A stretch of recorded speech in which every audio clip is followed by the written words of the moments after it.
Pension ഗുണഭോക്താക്കൾക്ക് അറിയിപ്പെത്തി. ഈ മാസം മുതൽ ഗുണഭോക്താക്കൾക്ക് കൂടുതൽ ആനുകൂല്യങ്ങളാണ് എത്തിച്ചേർന്നിരിക്കുന്നത്. സംസ്ഥാന സർക്കാർ പ്രഖ്യാപിച്ച 2 ഗഡു പെൻഷൻ തുകയുടെ വിതരണം കഴിഞ്ഞ ആഴ്ച ആരംഭിച്ചിരുന്നു. ഇതിന് പിന്നാലെയാണ് കൂടുതൽ അറിയിപ്പുകൾ എത്തിച്ചേർന്നിരിക്കുന്നത്. 27 ലക്ഷത്തോളം വരുന്ന ബാങ്ക് അക്കൗണ്ടുകളിൽ തുക സ്വീകരിക്കുന്ന ഗുണഭോക്താക്കളിൽ 200 മുതൽ 500 രൂപ വരെ തുക മുടങ്ങിയവർക്കും തുക എത്തിച്ചേരും.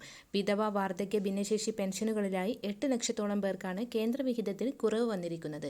പെൻഷൻ തുക വിതരണത്തിന് കൈമാറിയതായി സേവന സൈറ്റിൽ സ്റ്റാറ്റസ് കാണിച്ചിട്ടും തുക ലഭിക്കാത്തവർ ശ്രദ്ധിക്കുക. ഇവർക്കുള്ള തുകയും ഇന്നു മുതൽ എത്തിച്ചേരും. ഒരു മുടക്കവും കൂടാതെ ഇതുവരെ 1600 രൂപ എത്തിച്ചേർന്നവർക്കെല്ലാം ബാക്കി ശേഷിക്കുന്ന 3 ഗഡുവിൽ 2 ഗഡു പെൻഷൻ കൂടി ഏപ്രിൽ മാസം ആരംഭിക്കുന്ന പുതിയ സാമ്പത്തിക വർഷം വിതരണം ചെയ്യുമെന്നുള്ള ധനമന്ത്രിയുടെ അറിയിപ്പും എത്തിച്ചേർന്നിരിക്കുകയാണ്. ഈ സാഹചര്യത്തിൽ സാമൂഹിക സുരക്ഷാ പെൻഷനുകളുടെ അർഹത, വിതരണം, നടപടിക്രമങ്ങൾ എന്നിവ സംബന്ധിച്ച് വിവിധ ഉത്തരവുകളെല്ലാം ക്രോഡീകരിച്ച് പുതിയൊരു ഉത്തരവ് കൂടി വന്നിട്ടുണ്ട്. വിവിധ സ്കീമുകളിലായി പെൻഷൻ തുക കൈപ്പറ്റുന്ന ഗുണഭോക്താക്കൾ നിർബന്ധിത സർട്ടിഫിക്കറ്റുകൾ സമർപ്പിക്കണമെന്ന അറിയിപ്പുകളാണ് എത്തിച്ചേർന്നിരിക്കുന്നത്. വിധവാ പെൻഷൻ വാങ്ങുന്നവർ പുനർവിവാഹിതരായിട്ടില്ല എന്ന സാക്ഷ്യപത്രം പെൻഷൻ അനുവദിക്കപ്പെട്ട തദ്ദേശ സ്ഥാപനങ്ങളുടെ അറിയിപ്പുകൾ പ്രകാരം ജനുവരി മാസം ഈ മാസം 31 മുൻപ് സമർപ്പിക്കേണ്ടതാണ്.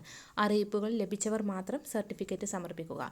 എല്ലാവിധ സർക്കാർ അറിയിപ്പുകളും നിങ്ങളിലേക്ക് എത്താൻ ഈ ചാനൽ സബ്സ്ക്രൈബ് ചെയ്യുക.